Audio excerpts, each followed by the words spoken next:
Yun po ang tanging paraan or technique natin sa taong mahilig mambaliktad, or lalong lalo na kapag ramdam mo na niloloko ka lang or binabaliktad ka lang.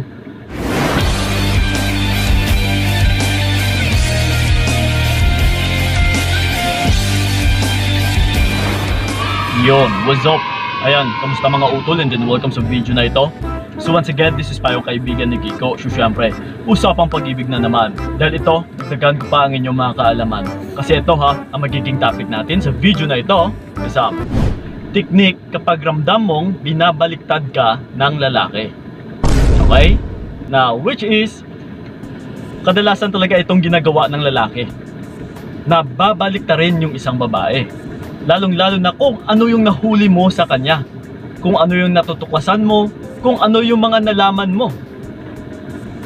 Well, una sa lahat mga utol is talagang hindi yan aamin. Yes, kahit ano pa yung gagawin mo dyan. So, walang ibang gagawin dito yung lalaki, kundi babaliktarin ka. Or yung isa pa dito ay kung ano yung mga pinagagawa niyang kalokohan, ay babaliktarin ka rin neto. Na yung tipong ikaw pa yung may ginagawang kalokohan, para matakpan din yung mga kasalanan niya, na which is pangunahan ka, para hindi mo siya paghihinalaan, para hindi mo siya pagdududahan or kung ano-ano pa dyan. Once kasi na inunahan ka, syempre wala kang ibang gagawin kundi didepensahan mo yung sarili mo, na para mabaling din yung topic, or mababaling rin talaga sa'yo yung argumento. So ngayon ito mga utol ha, again, kapag ginagawa na ito sa inyo ng mga kalalakihan or ng mga partner ninyong lalaki, is huwag na huwag po kayong mabahala. Dahil kung minsan sa pagbabaliktad ay hanggang pagmamanipula lang po yan, which is hanggang salita. Pero again ha, kung ano po yung nahuli ninyo, lalong-lalo na kapag may natuklasan ka sa kanya na panloloko, ha, ito mga utol ha, huwag na nating patagalin pa kung ano ang mga mas mainam ninyong gawin, or kung ano yung mga teknik na ito. Una sa lahat is huwag agad maniwala. Yes, sa kung ano yung sasabihin niya. Yes, again mga utol ha, walang umaamin na taong manloloko, mapababae mapalalaki. Sa taong manloloko ay prinsipyo na talaga yan ng tao na hindi aamin, na which is yung isa dyan ay babaliktarin ka talaga. So ngayon kung maniwala ka sa kanya, ay talagang paulit-ulit lang kayo, na which is nauutukan niya, nabibilog ka niya utol. So again ha, kung ano po yung natukasan mo, kung ano po yung nahuli mo, kung ano po yung nalaman mo, ay yun na yung paniwalaan mo. Maniwala ka sa actions, maniwala ka sa kilos na pinapakita niya, maniwala ka sa pagtrato na pinapakita niya. Huwag sa salita utol.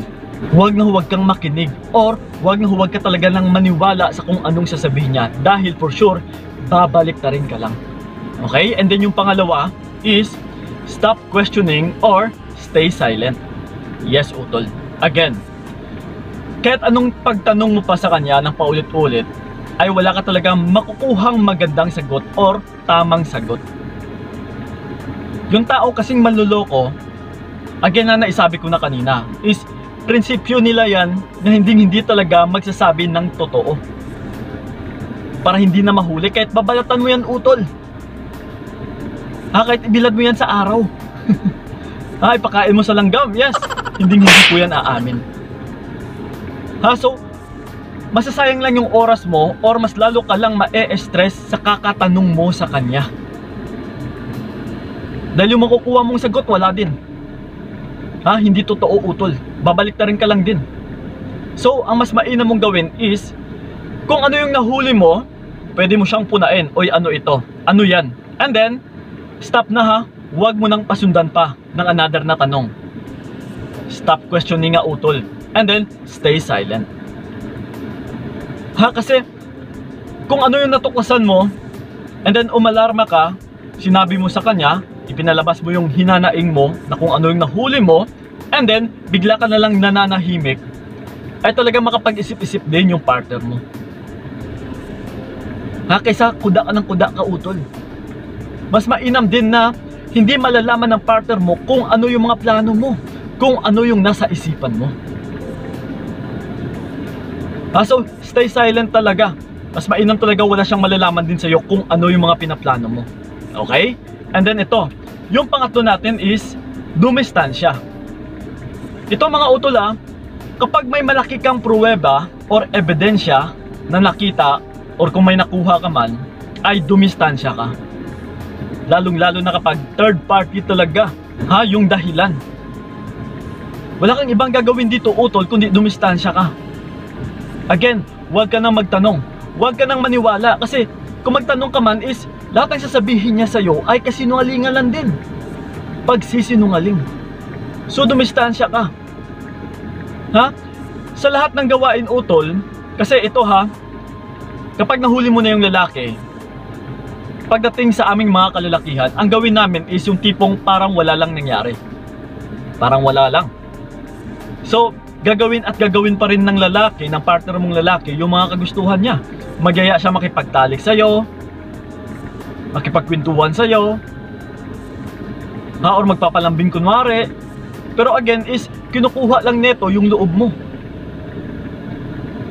Pero, ito po yung tinutukoy ko din utol na dumistansya ka, na huwag mong ibigay sa kanya. Huwag mong ibigay yung pagtalik. Huwag kang pumasok sa comfort zone niya, na kung ano yung mga kagustuhan niya. Huwag mong ibigay lahat. Yan po yung tinatawag na dumistansya ka. Idistansya mo yung sarili mo or yung katawan mo din sa kanya, or yung buong pagkatao mo sa kanya. Yung tipong wala siyang mararamdaman na nandyan ka. Yes po. Kaysa nandyan ka lang utol Yung tipong kung ano yung pinapakita ng lalaki na parang walang nangyari, and then ikaw is ganun din, nako, talagang mabibilog at saka mabibilog ka lang ng lalaki. Talagang mas lalo ka lang niyang mababaliktad. Pero kung dumidistansya ka, dahil pinapahiwatig mo dito na totoo yung nalalaman mo, na may alam ka, na hindi ka talaga natitinag or hindi ka nagpapadala sa salita niya. Kasi kung ano yung makasanayan ng lalaki sa'yo, yung tipong hindi ka natitinag, ay magkakaroon at saka magkakaroon din ito ng takot sa'yo. Pero kapag alam niya o ramdam niya or nababasa ka na niya na madali ka lang utuin, mawawalan at saka mawawalan talaga siya sa'yo ng respeto. Next time ay madali ka lang utuin, bilug-bilugin ka lang niya ito na parang bata. So dumistansya ka utol, distansya mo yung sarili mo sa kanya. Okay? And then yung pang-apat natin is pull away. Ito kapag worse na talaga, na may nahuli ka sa kanya na may iba siyang babae, kinakasama na, o nakipagtalik pa siya, mag-pull away ka na nang wala ring pasabi. Huwag ka nang panay ng tanong utol. Huwag ka nang maghingi pa ng explanations. Dumistansya ka. Mas mainam talaga na wala kang sinasabi, kasi the more na wala kang sinasabi, ay the more na mas maraming maiisip yung lalaki na kung ano yung nasa isip mo, na kung ano yung mga plano mo. Huwag ka munang magbitiw ng salita na kung ano-ano dyan. Huwag mo muna siyang bigyan ng validation na ayaw mo na, nakakalas ka na, kasi baka malalamon mo lang din yung salita mo utol. Baka hindi mo rin magawa. Mas mainam pa na tumahimik ka na lang talaga muna. Yun po ang tanging paraan or teknik natin sa taong mahilig mambaliktad, or lalong-lalo na kapag ramdam mo na niloloko ka lang or binabaliktad ka lang. Dahil ang katotohanan nito is may ginagawa talaga itong kalokohan. So wag kang magpadala utol sa pambabaliktad niya, dahil dito nakasalalay yung pagrespeto niya sa'yo. Once kasi na nagpapabilog ka lang o nagpapauto ka lang, mawawalan siya sa'yo ng respeto, na for sure uulit-ulitin niya lang yung panloloko sa'yo. Okay?